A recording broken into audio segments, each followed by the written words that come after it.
5 moyens de trouver des idées produits à vendre sur Amazon.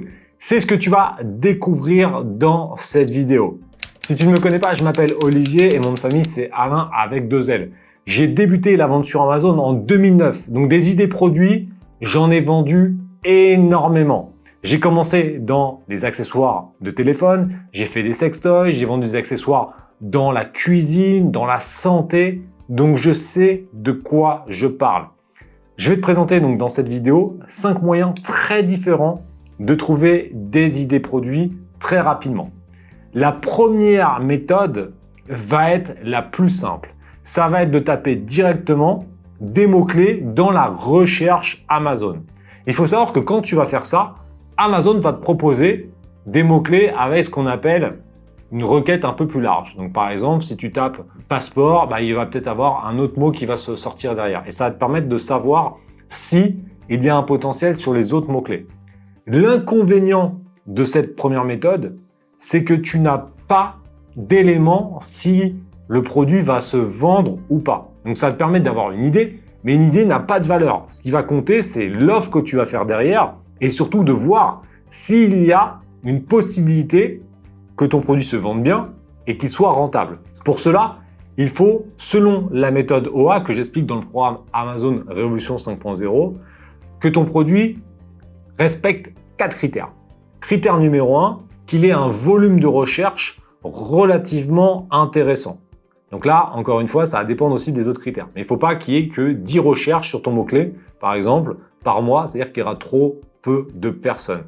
Ça, c'est un élément qui est vraiment primordial. La dernière fois, dans un coaching, je te fais cette histoire parce qu'elle est vraiment assez drôle. Une personne me dit « Oui, j'aimerais vendre des produits de hockey sur gazon. » Bon, déjà, je lui ai dit « Ok, dans ton équipe, vous devez être 15 et vous êtes certainement 20 en France à être intéressés par le hockey sur gazon. » Ça, c'est mon avis, c'est juste de l'émotion. Je lui dis « Je pense que c'est une idée de merde, mais on va aller vérifier avec le bon outil. » Et c'est ce que je te montrerai dans la deuxième méthode. Au final, il s'est avéré qu'il n'y avait pas suffisamment de recherche sur ce mot-clé-là et que c'était pas intéressant. Ça, c'est le premier critère. Deuxième critère, il faut qu'il y ait une concurrence relativement modérée sur Amazon. Il ne faut pas qu'il y ait 50 000 résultats parce que sinon, ça va être trop compliqué de se positionner. Troisième critère, il va falloir qu'il y ait plusieurs vendeurs qui vendent. Alors là, tu vas peut-être te dire, mais c'est bizarre parce que s'il y a plusieurs vendeurs qui vendent, bien, ça va me faire de la concurrence. Oui, mais surtout, tu vas éviter d'être dans un système, ce qu'on appelle monopolistique ou oligarchique. C'est-à-dire qu'en gros, qu'on ait 2-3 vendeurs qui prennent 90% du marché. En général, c'est-à-dire que le marché il est relativement fermé et c'est compliqué de pouvoir se positionner dessus. Donc, je préfère qu'il y ait 20, 30, 40, 50 vendeurs qui fassent quand même pas mal de ventes parce que ça veut dire que le marché est relativement ouvert. Quatrième et dernier critère, il faut que le marché soit stable ou en croissance sur les 3-4 dernières années. Donc ça, c'est pareil, on va pouvoir le voir. Et comment on va pouvoir voir tout ça? Avec la deuxième méthode. La deuxième méthode, ça va être le fait d'utiliser l'outil que je préfère, qui est Helium 10. Helium 10, c'est un outil que je kiffe parce qu'il te permet de faire beaucoup de choses. Et quand tu cherches des idées produits, tu vas pouvoir utiliser par exemple l'option Magnète et tu vas taper des mots-clés où tu vas mettre tout simplement des critères que tu veux respecter. Donc par exemple, la niche que tu souhaites, le nombre de concurrents maximum, le prix, le nombre de ventes, etc. Et donc tu vas avoir une proposition de produits qui correspondent aux critères que tu as définis.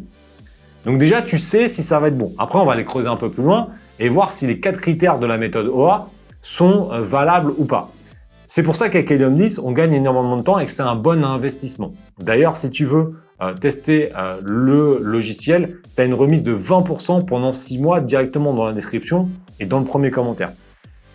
Je sais ce que tu vas me dire. Tu vas me dire, oui, c'est quand même un certain coût. Mais au bout d'un moment, il faut savoir ce que tu veux faire.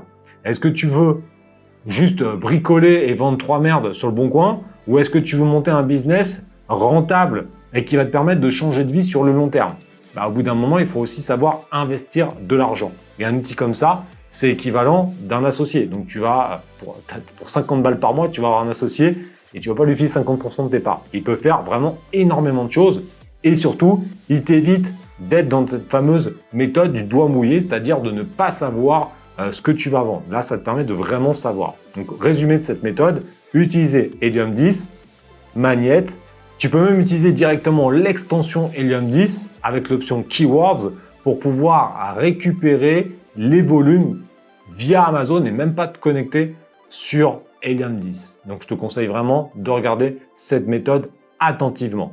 Troisième moyen, ça va être d'acheter directement des idées produits sur des plateformes comme Fiverr, ComeUp, etc. Je suis tombé sur une offre de plus de 2000 idées produits pour 5 €. Bon. Sur les 2000 idées, il va certainement te faire un listing de potentiels produits, mais ça veut dire que toi, il faudra quand même que tu aies du temps pour pouvoir toutes les analyser, parce qu'évidemment, pour 5 €, il t'a pas fait des analyses. Hein. Il t'a juste envoyé un listing d'idées. Comme je l'ai expliqué au début de la vidéo, une idée n'a pas de valeur. Ça va être l'offre que tu vas faire derrière. Pour moi, c'est pas forcément judicieux d'investir même une petite somme comme ça sur Fiverr ou ComeUp, parce que de toute façon, qu'est-ce que tu vas en faire après de cette liste? Il faudra l'analyser, donc ça te demandera l'outil de la méthode numéro 2. Donc pour moi, c'est pas forcément très judicieux. Quatrième méthode, elle est vraiment pas mal, c'est de s'inspirer des réseaux sociaux, d'aller voir les tendances. Je vais te mettre par exemple en description, dans le premier commentaire, un compte que je regarde régulièrement pour partager les tendances sur Instagram. Mais tu peux également voir ça et ensuite essayer de trouver le mot-clé en adéquation avec cette vidéo. Et après, tu vas pouvoir trouver les mots-clés et le potentiel de la vidéo que tu as trouvée sur une plateforme comme Instagram ou TikTok. L'élément pour pouvoir choisir une idée sur un compte, ça va être de regarder par exemple le nombre de vues. Donc tu vois, dans l'exemple que je suis en train de te montrer, c'est une sorte de moquette en forme de puzzle. Si elle fait beaucoup de vues, c'est que certainement il y a un intérêt pour les gens. Donc s'il y a un intérêt, il y a peut-être un potentiel de vente. Maintenant, on va aller vérifier ça et on voit que le puzzle, bon, au final, c'est pas quand même une dinguerie absolue. Maintenant, il va falloir aller chercher les bons mots-clés, etc. Je te mets également un deuxième exemple que j'ai trouvé vraiment top. Et là, tu vas voir qu'il y a un piège. Il faut faire attention à ça. Le produit, comme tu peux le voir, c'est un convertisseur de piles. Quand je suis tombé sur cette vidéo, je me suis dit, c'est vraiment pas con. Et cette réaction-là, ça peut être une réaction d'achat impulsif, de dire, ah ouais, c'est tellement pas con qu'il faut que je l'achète. Mais toi, t'es pas un consommateur. Tu es un producteur, tu es là pour créer de la valeur. Donc toi, il faut que tu vendes des produits qui vont intéresser les gens. Et pour ça, il va falloir avoir une analyse. Et quand on analyse ce produit, on se rend compte que c'est pas fou. Ça vend pas beaucoup sur Amazon. Donc en fait, c'est une mauvaise idée. Donc tu vois, il faut faire attention. C'est que c'est pas parce qu'une vidéo a fait beaucoup de vues que derrière, les gens vont forcément l'acheter. C'est très différent. Donc c'est pour ça qu'il faut vraiment que tu regardes cette vidéo, parce qu'il ne faut pas que tu tombes dans le piège de te dire je vais sur TikTok, sur Instagram, je vais prendre la vidéo qui a fait des millions de vues et je vais voir si le produit, même pas si je vais voir, si je vais le vendre directement, sans analyser le potentiel derrière. Cinquième méthode, ça va être d'utiliser Jungle Scout. C'est le concurrent d'Helium 10. Il est utilisé par des millions de vendeurs sur Amazon. C'est un très bon outil et qui a surtout une option qui s'appelle le Niche Hunter. Donc, ils sont vraiment très très bons dans la recherche d'idées produits. Donc là, c'est pareil, tu vas pouvoir mettre des critères et ensuite avoir une sélection de produits. Sa sélection de produits, il va falloir également pouvoir l'analyser avec les résultats qui sont obtenus sur Amazon, c'est-à-dire le nombre de ventes et les 4 critères qu'on a vus dans la méthode OA. Mais c'est aussi un très bon outil que tu peux trouver en description et en premier commentaire avec une offre spéciale également pour toi. Maintenant, comme tu peux le voir, ce qui compte, c'est de pouvoir trouver des idées via les 5 méthodes que je t'ai expliquées dans cette vidéo. Il y a aussi d'autres méthodes, mais déjà ces 5-là, c'est déjà vraiment pas mal. Mais surtout de pouvoir respecter la méthodologie exacte pour valider ensuite la rentabilité de ton produit. La rentabilité, elle va être de minimum 25% en société et 30% en tant qu'auto-entrepreneur. Comment on calcule ça? Ça va être de prendre ton prix d'achat, ton prix d'import, les frais liés à Amazon, donc les frais d'expédition, etc. Si tu connais pas les frais, je te renvoie vers une vidéo pour que tu puisses découvrir tout ça. Et ce qui doit te rester, c'est 25% société, 30% en auto-entrepreneur, sans compter la publicité. La publicité Amazon va aussi donc te faire déduire ça. Donc après, il faut quand même qu'il te reste entre 15 et 20% pour être vraiment pas mal. Donc tu vois, ces éléments-là, ce ce que je t'ai expliqué aujourd'hui, c'est juste pour trouver des idées. Maintenant, il y a d'autres choses à faire. Si tu as des doutes sur la rentabilité, je t'offre également en description un tableau d'aide que j'ai mis en place sur Excel avec, tu vois, par toi-même, il y a une vidéo d'explication, mais quand tu vas mettre des critères, tu vas avoir des messages d'alerte, des conseils. Donc ça, c'est pareil, je te l'offre, tu pourras le télécharger directement dans la description et le premier commentaire. Donc il y a plein de choses. Maintenant, n'oublie pas que avoir une idée, la transformer en offre, c'est le début de la vente sur Amazon. Il y a beaucoup d'autres étapes à maîtriser. Et si tu souhaites voir comment on lance un produit de A à Z, tu as également une étude de cas où je te montre comment on a fait pour lancer un produit sans marque et avec un tout petit budget. Comme ça, au moins, tu verras également comment ça se passe de manière concrète.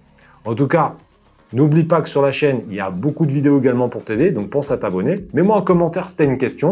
Si tu utilises une autre méthode, tu peux également nous la partager.